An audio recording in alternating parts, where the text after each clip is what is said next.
Hello दोस्तों, welcome to ICM channel. आज हम लोग यहाँ पे जानने वाले दो शेयर के बारे में। आप इस वीडियो को जरूर से अंत तक देखना, लेकिन उससे पहले आज था यहाँ पे स्पेशल ट्रेडिंग सेशन और आप लोगों को जो कमेंट बताना है कि आज का आपका जो स्पेशल ट्रेडिंग सेशन यहाँ पे कैसा देखने को मिला है। क्या ये आपने प्रॉफिट किया या फिर आपने यहाँ पे लॉस किया? यदि आपने ट्रेडिंग भी किया है तो यार आप जरूर से कमेंट करना। तो चलो फिर पहले हम लोग यहाँ पे स्टॉक के बारे में जानते हैं। तो पहले हम लोग यहाँ पे डिस्कस करेंगे हिंदुस्तान एरोनॉटिक्स के बारे में।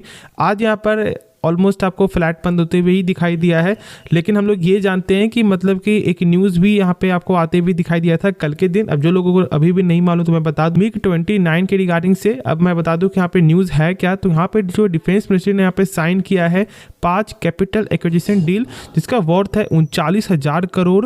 अब देखो यहाँ पर तो 5 जो है डील तो देखने को मिल रहा है, लेकिन जो यहाँ पर आपको बेनिफिट जो होते हुए दिखाई देगा किसे, एचएल को, वो बस यहाँ पर एक है। मतलब यहाँ पर जो है 5,249 करोड़ का ये यहाँ पे डील देखने को मिल रहा है। एक कॉन्ट्रैक्ट यहाँ पर है आपको एचएल के रिगार्डिंग से, जहाँ पर उनको इंजन को जो है क्या करना है, बनाना है। ठीक है, यहाँ पर इंजन अपग्रेड होते हुए दिखाई देगा। और हम लोग ये जानते हैं कि देखो एचएल को लेकर के हम लोग हमेशा से बुल्ली सी नजर आ रहे हैं, क्योंकि देखो एक ऐसी सेक्टर से ये बिलोंग करता है ना जहाँ पर ग्रोथ का जो पॉसिबिलिटी है वो सबसे ज़्यादा यहाँ पे हाई देखने को मिलता है। और इसलिए हम लोगों ने ये भी आपको बोला था कि जब यहाँ पे गिरावट भी हो रहा था तो मैंने बार बोला था कि देखो ये रेंज को आप पकड़ लो। ठीक है, यदि आप यहाँ पे शॉर्ट टर्म के लिए हो तो भी, और यदि आप यहाँ पे पूरा जो है चाहते हो कि नहीं भाई हम लोग यहाँ पे वेट करेंगे जब तक ब्रेकआउट ना हो, तो फिर आप यहाँ पे ब्रेकआउट होने के बाद जब आपको एक अच्छा मौका मिले यहाँ पे आपको जो रिटेस्ट होने का, तो फिर आप इसके बारे में सोच सकते हो। और यहाँ से भी ऑलमोस्ट आपको जो है 50-60 पॉइंट का जरूर से आप लोग को गेन देखने को मिल रहा हो। लेकिन ये 50-60 पॉइंट का मेरा मेन मकसद कभी भी ऐसा नहीं होता।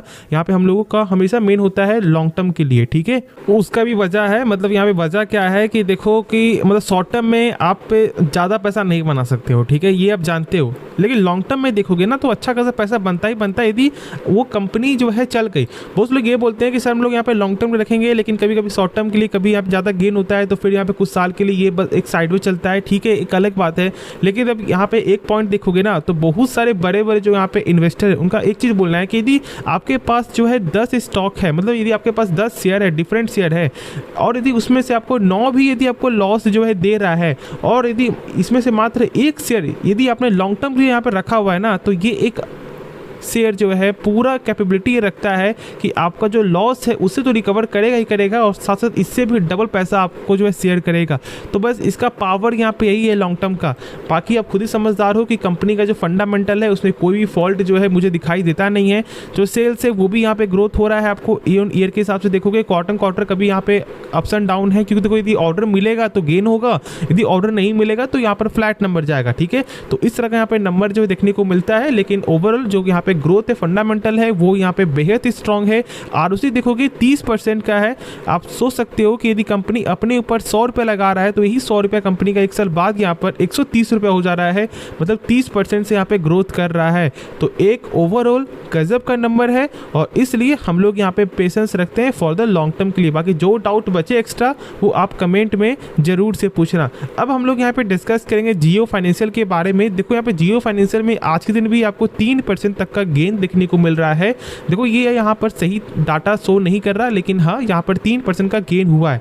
लेकिन मैं बता दूं कि देखो हम लोग ये जानते हैं कि अभी तो फिलहाल यहाँ फोकस ज़्यादा इसलिए है क्योंकि ये यहाँ पे निफ्टी नेक्स्ट 50 में आपको इंटर करने वाला है, जो हम लोग को यहाँ पे न्यूज़ मालूम है, और ये जो है आपको मार्च में देखने को मिलेगा।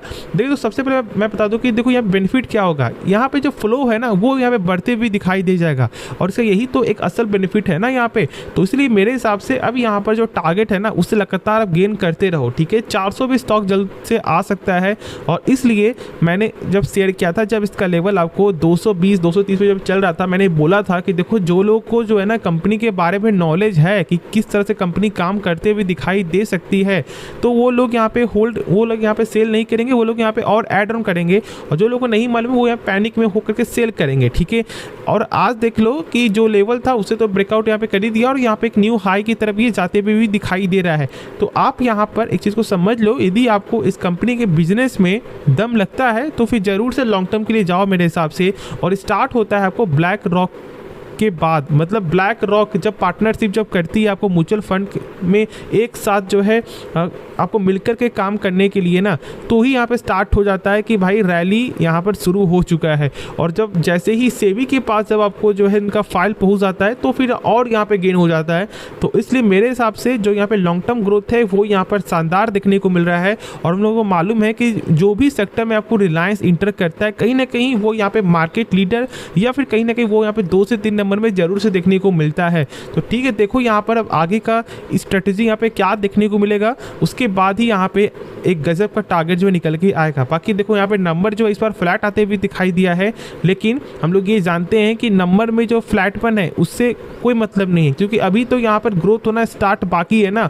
और जैसे यहाँ पे एक्सपेंड होते हुए दिखाई देगा तो यहाँ पे एक असल ग्रोथ देखने को मिलेगा। तो इसलिए हम लोग यहाँ पे लॉन्ग टर्म के लिए, ठीक है, शॉर्ट टर्म में अभी इस तरह का नंबर या फिर कभी अप्स एंड डाउन देखने को मिलेगा, लेकिन पैनिक यहाँ पे नहीं होना है। अब देखो यदि हम लोग यहाँ पे जब इन्वेस्टर होल्डिंग देखते हैं ना, तो यहाँ पर FIS ने जो है स्टेक को सेल किया है और साथ साथ यहाँ पे डोमेस्टिक वाले ने भी स्टेक को सेल किया है। लेकिन ये फैक्ट की बात क्या है कि यहाँ पर प्रमोटर ने बाय किया है। देखो यदि 1% का या फिर 2% का यहाँ पे FIS सेल कर रही है, ठीक है, लेकिन यदि यहाँ पर ठीक इसका उल्टा प्रमोटर यदि यहाँ पर मात्र 1% का ही आपको गेन कर रही है ना, तो भाई एक बड़ी बात है, क्योंकि देखो प्रमोटर को खुद में विश्वास है, इसलिए वो अपने स्टेक को यहाँ पे गेन कर रहा है। उनको ये लग रहा है कि मेरा जो कंपनी है, जो कंपनी का प्राइस है वो यहाँ पे लॉन्ग टर्म में बढ़ते हुए दिखाई देगा, इसलिए वो आज यहाँ पे इन्वेस्ट कर रहे हैं। और तो यही तो इसका मतलब होता है ना। तो इसलिए इस चीज़ को सही से आप समझ लो। ऐसे ही डाटा को देख करके पैनिक होना या फिर जो है एक्साइटमेंट होकर स्टॉक को बाय करना, ये कोई सही तरीका मेरे हिसाब से मुझे लगता नहीं है। और आप भी जरूर से यहाँ पे फोकस रखना। बाकी जो डाउट बचे एक्स्ट्रा और वो आप कमेंट पे जरूर से पूछ। तो होप आपको ये वीडियो भी पसंद आया होगा, तो आप इस वीडियो को लाइक कर सकते हो, आप इस चैनल को सब्सक्राइब कर सकते हो और दोस्तों में शेयर कर सकते हो। तो मिलते हैं नेक्स्ट वीडियो में, तो तब तक के लिए धन्यवाद।